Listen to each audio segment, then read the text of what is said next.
العلم هو النور الهادي والمفتاح لكل الخير من يرد الله به خيرا. الحمد لله وكفى وسلام على عباده الذين اصطفى. اما بعد، باب ما جاء في اکل لحوم الجلالة والبانها.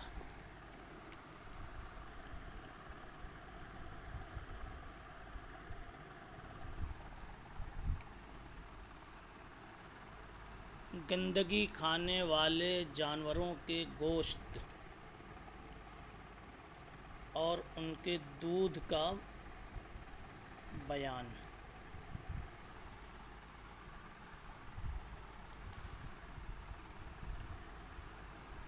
جلالہ لام کی تشدید کے ساتھ مبالغے کے وزن پر جلہ سے مشتق ہے، اور جلہ مینگنی کو گندگی کو کہا جاتا ہے۔ جلہ، جلہ، جلہ تینوں لغت اس میں پڑھی جاتی۔ جلالہ کی جمع جلالات آتی۔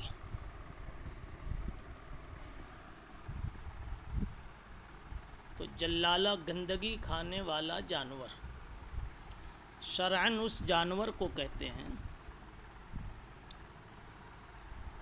جس کا غالب چارہ گندگی ہو، یہاں تک کہ اس کے گوشت، دودھ، پسینہ وغیرہ میں بھی نجاست کا، گندگی کا اثر ظاہر ہونے لگا ہو اور اس سے بدبو محسوس ہو رہی ہو، ایسے جانور کو جلالہ کہا جاتا ہے۔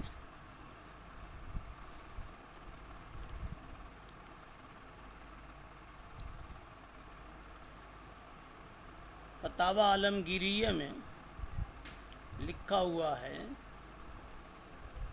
کہ اگر اس کا چارہ پاک ہو، یعنی غالب چارہ، اور اثر نجاست اس کے گوشت وغیرہ میں محسوس نہ ہو تو اس کو جلالہ نہیں کہیں گے۔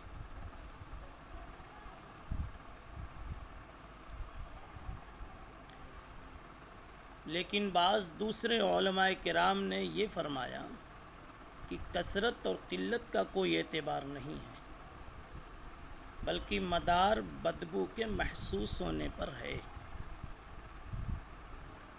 اگر کوئی جانور پاخانہ اور نجاست کھاتا ہو، اس کے گوشت وغیرہ میں تغیر آ گیا ہو تو اس کو جلالہ کہیں گے، خواہ اس کا غالب چارہ کوئی پاک چیز ہی کیوں نہ ہو۔ بہرحال گندگی کھانے والے جانور کو جلالہ کہا جاتا ہے۔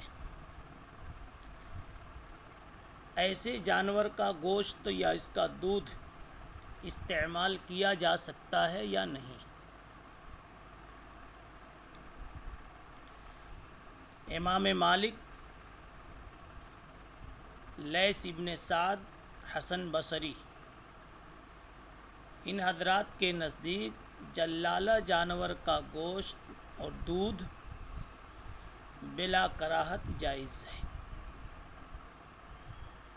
اور یہی بات اسحاق ابن راہویہ نے بھی فرمائی ہے کہ اس کو اچھی طرح دھو کر کے اس کا استعمال کیا جا سکتا ہے، یعنی اس کا گوشت کھانا جائز ہے۔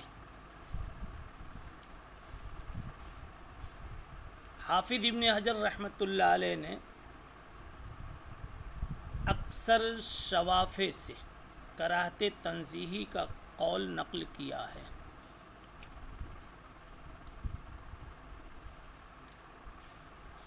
اور جمہور نے کراہت تحریمی کا قول پیش کیا ہے۔ گویا اس میں تین مذہب ہیں۔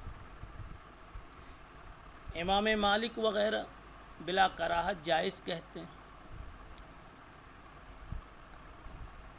اکثر شافعیہ کراہت تنزیہی کے ساتھ جائز کہتے ہیں، علماء احناف وغیرہ اس کو مکروہ تحریمی کہتے ہیں۔ علماء احناف کے ساتھ میں حنابلہ بھی ہیں اور شافعیہ کی ایک جماعت بھی ہے۔ جو حکم گوشت کا ہے وہی حکم اس کے دودھ کا ہے، اور وہی حکم اس کے انڈے کا بھی بتلایا گیا ہے، لہذا انڈا بھی مکروہ تحریمی ہے احناف کے نزدیک۔ امام مالک وغیرہ نے بلا کراہت اس کو جائز کہا تھا، تو انہوں نے اس اصول پر عمل کیا کہ اصالتاً تو جواز ہی ہے، اصل کا اعتبار کرتے ہوئے کہ جو جانور اصلاً جائز ہے، جو جانور ناجائز ہے اس کا تو سوال ہی نہیں، وہ پاک چارہ بھی کھائے تب بھی غیر معقول اللحم ہے تو اس کا تو کھانا جائز ہی نہیں، اس کا تو یہاں سوال ہی نہیں۔ جانور جب حلال ہے اپنی اصل کے اعتبار سے، تو اس کے چارے کے ناپاک ہونے کی وجہ سے وہ جانور حرام نہیں ہوگا، زیادہ سے زیادہ اس میں طبعی کراہت ہو سکتی۔ یہ امام مالک، لیث، حسن بصری وغیرہ کی دلیل ہے۔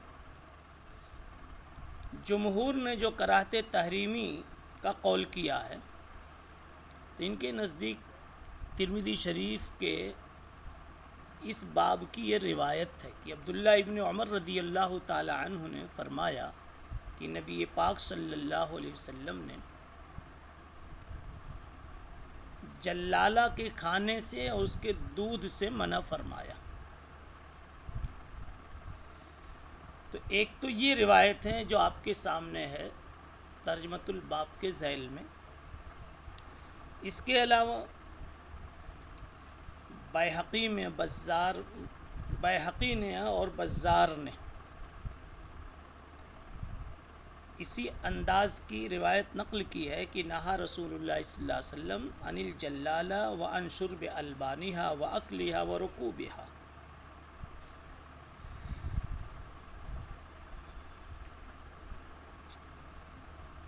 ابن ابی شیبہ نے بھی ایک روایت نقل کی ہے جس میں ممانعت وارد ہے، نہا رسول اللہ صلی اللہ علیہ وسلم عن الجلالہ ان یوکل لحمہا او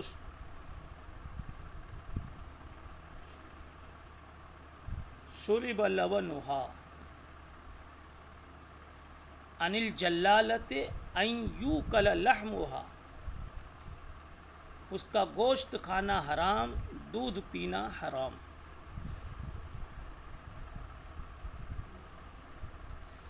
تو روایتیں چونکہ حرمت پر صریح دلالت کر رہی ہیں، اس لیے مکروہ تحریمی کے درجے میں ہے۔ یہ مالکیہ کی دلیل کا جواب یہ ہے کہ جن جانوروں کو شریعت نے حرام کیا ان کے نجس ہونے کی بنا پر ہے۔ اب جلالہ جانور جس میں نجاست اس قدر اثر کر گئی کہ وہ بھی نجس جیسا بن گیا، تو ظاہر سی بات ہے کہ اشتراک علت سے اس میں بھی وہ حکم آنا چاہیے۔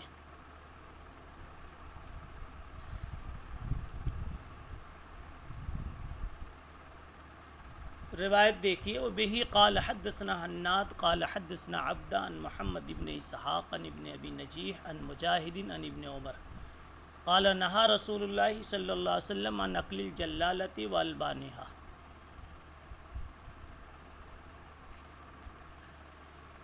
وفی الباب عن عبداللہ ابن عباس، اس باب میں عبداللہ ابن عباس رضی اللہ عنہ سے بھی روایت ہے، وہ آگے آ رہی ہے۔ بہی قال حدثنا هذا حدیث حسن غریب وروى الثوری عن ابن ابی نجیح عن مجاہد عن النبی صلی اللہ علیہ وسلم مرسلا۔ حضرت مجاہد نے ایک مرسل روایت بھی نبی پاک صلی اللہ علیہ وسلم سے نقل فرمائی۔ مرسل اس لیے کہ مجاہد تابعی ہیں اور صحابی کا واسطہ مذکور نہیں ہے، اس لیے مجاہد کی مرسل ہے۔ بہ قال حدثنا محمد بن بشار قال حدثنا معاذ بن ہشام قال حدثني ابی عن قتادہ عن اکرمۃ عن ابن عباس۔ یہ عبداللہ ابن عباس رضی اللہ عنہ کی یہ روایت ہے جس کا اوپر امام ترمذی نے پتہ بتلایا تھا۔ ان النبی صلی اللہ علیہ وسلم نہا عن المجسمہ وعن لبن الجلالۃ وعن الشرب من فی السقاء۔ نبی پاک صلی اللہ علیہ وسلم نے مجسمہ جانور سے روکا۔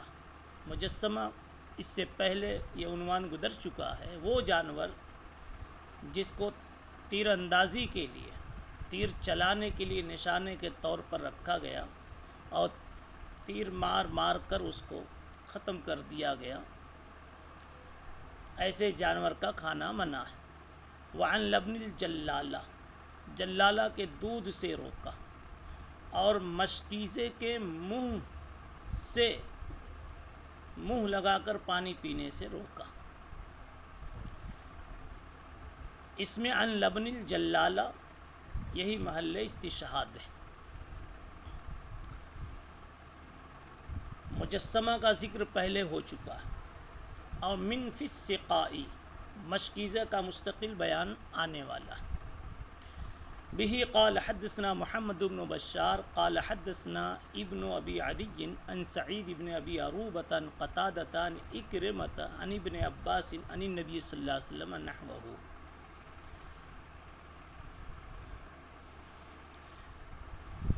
ابن عباس کی ایک اور روایت کی طرف اشارہ کیا اور بتایا کہ اوپر ابن عباس کی جو روایت سنائی گئی اسی مفہوم کی یہ روایت بھی ہے۔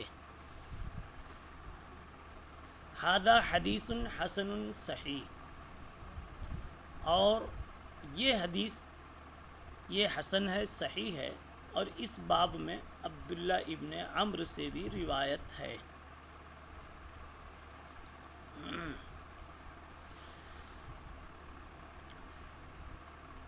اب تک معلوم ہوا کہ جلالہ جانور کا گوشت مکروہ تحریمی ہے، یعنی عملاً حرام، اس کا کھانا صحیح نہیں ہے۔ فقہائے کرام اس موقع پر فرماتے ہیں کہ اگر جلالہ کو باندھ کر رکھا جاوے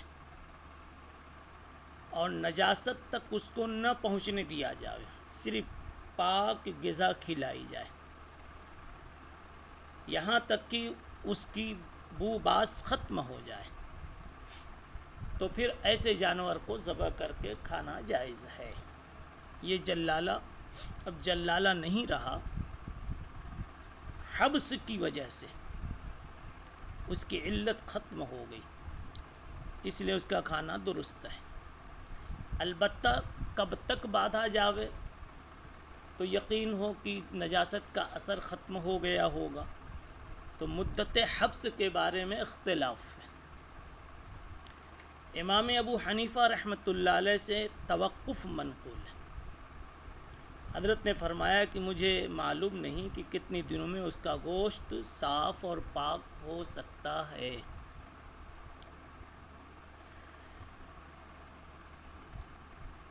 امام سرخسی رحمۃ اللہ علیہ نے فرمایا اس کی کوئی مدت نہیں۔ حضرت گنگوئی رحمہ اللہ نے بھی یہی بات فرمائی۔ اب جب مدت متعین نہیں ہے تو اس کو مبتلا بہی پر چھوڑ دیا جائے گا۔ ایسا لگے کسی جانور کے بارے میں کہ اس جانور کی نجاست کا اثر، اس جانور سے نجاست کھانے کا اثر اتنے دن میں ختم ہو گیا ہوگا، اب ضمیر گواہی دینے لگے، مبتلا بہی مطمئن ہو جائے، تو اب وہ جلالہ کی لسٹ سے نکل جائے گا، اس کا کھانا جائز ہوگا۔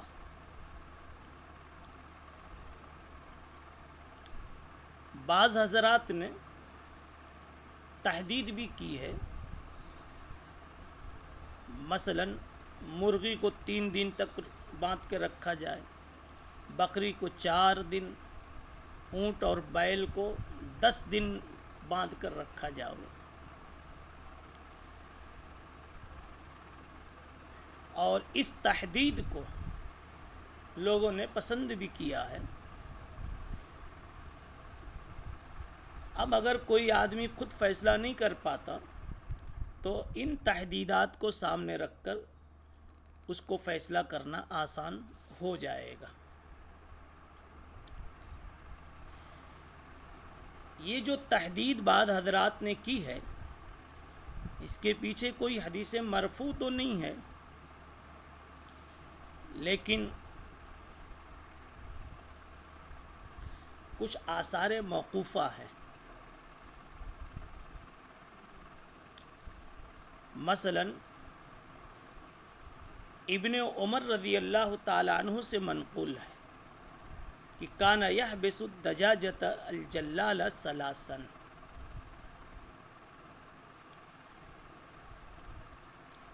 اسی طریقے سے عبداللہ ابن عمرو رضی اللہ عنہ سے منقول ہے کہ انہا لا توکل، کھایا نہیں جائے گا یہاں تک کہ اس کو 40 دن پاک چارہ دیا جاوے۔ تو بعض آثار سے یہ تحدیدات اخذ کی گئی ہیں، اس لیے مبتلا بہی کی سہولت کے لیے ان تحدیدات پر عمل کرنا بہتر ہوگا۔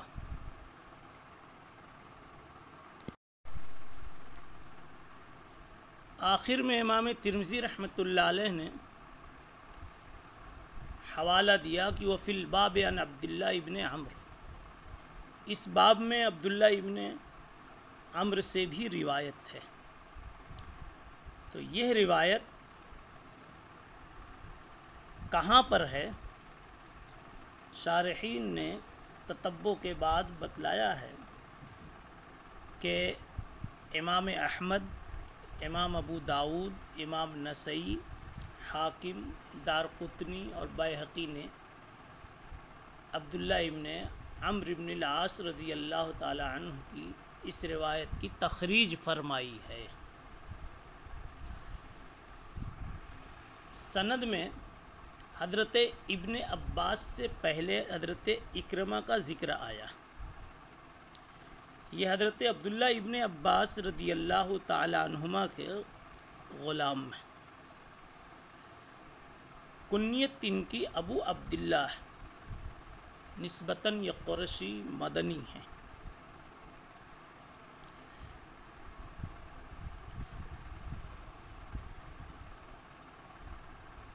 یہ حضرت ابن عباس، علی ابن ابی طالب، ابن عمر، ابو سعید خدری رضی اللہ عنہم وغیرہ سے روایتیں لیتے ہیں، اور ان کے شاگردوں میں، بلکہ مشہور شاگردوں میں عمرو ابن دینار، امام زہری، امام نخعی اور قتادہ وغیرہ ہیں۔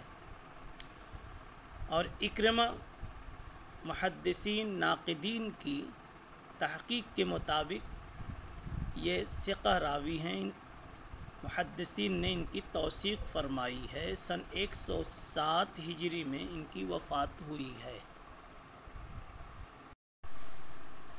پہلی روایت جو باب کے ذیل میں آپ نے پڑھی، اس میں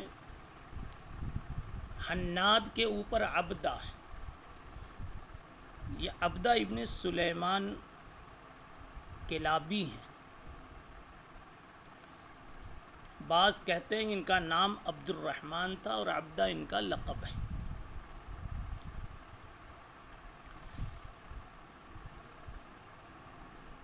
یحییٰ ابن سعید، امام احمد ابن حنبل، ابن حبان وغیرہ نے ان کو ثقات میں شمار کیا ہے۔ سن 187 یا 88 میں کوفہ میں ان کا انتقال ہے۔ اس کے اوپر ایک مشہور نام ہے محمد ابن اسحاق۔ محمد ابن اسحاق ابن یسار ابن خیار بہت مشہور راوی ہیں۔ خاص طور پر مغازی کی دنیا میں زبردست شہ سوار مانے جاتے ہیں۔ حضرت انس رضی اللہ تعالیٰ عنہ سے ان کی ملاقات ہے۔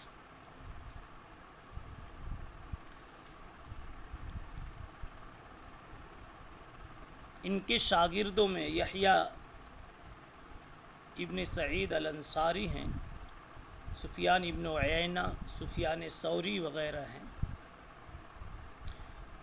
مگر عجیب معاملہ ہے کہ ان کے بارے میں بڑے بڑے محدثین کے کلام پائے جاتے ہیں۔ بعضوں نے تو ان کو امام کہا مغازی کے باب میں، اور بعضوں نے ان کو ناقابل اعتنا قرار دیا ہے۔ رجال کی کتابوں میں سارے اقوال ان کے بارے میں موجود ہیں، مگر فیصلہ یہ ہے محدثین کا کہ یہ محمد ابن اسحاق حسن الحدیث ہیں، ان کی حدیثیں حسن ہیں، اور صدوق کا اطلاق ان کے اوپر کیا گیا۔ البتہ کبھی کبھی تدلیس کا عمل یہ کرتے رہے ہیں۔ یہ ایک مشہور نام آیا، اس کی وضاحت کر دی گئی، اور عنوان میں جس جانور کا ذکر تھا اس پر گفتگو ہو گئی۔ سبحان اللہ بحمدہ، سبحان اللہ۔ السلام عليكم، لا تنسوا الاعجاب بالفيديو والاشتراك في القناة تشجيعا لنا لنستمر بنشر المزيد إن شاء الله.